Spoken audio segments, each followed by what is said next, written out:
اعوذ باللہ من الشیطان الرجیم بسم اللہ الرحمن الرحیم رب اشرح لی صدری ویسر لی امری واحلل عقدۃ من لسانی یفقہوا قولی۔ دعوت اور اس کے فضائل۔ قرآنی آیات۔ اللہ تعالیٰ کا ارشاد ہے، فرعون نے کہا کہ رب العالمین کیا چیز ہے؟ موسیٰ علیہ السلام نے فرمایا کہ وہ آسمانوں اور زمین اور جو کچھ اس کے درمیان ہے سب کے رب ہیں، اگر تمہیں یقین آئے۔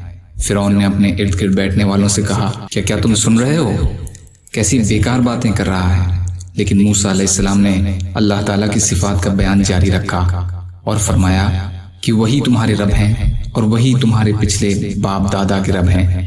فرعون اپنے لوگوں سے کہنے لگا، یہ تمہارا رسول جو تمہاری طرف بھیجا گیا ہے بلا شبہ یہ کوئی دیوانہ ہے۔ موسیٰ علیہ السلام نے فرمایا کہ وہی مشرق اور مغرب اور جو کچھ ان دونوں کے درمیان ہے ان سب کے رب ہیں، اگر تم کچھ سمجھ رکھتے ہو۔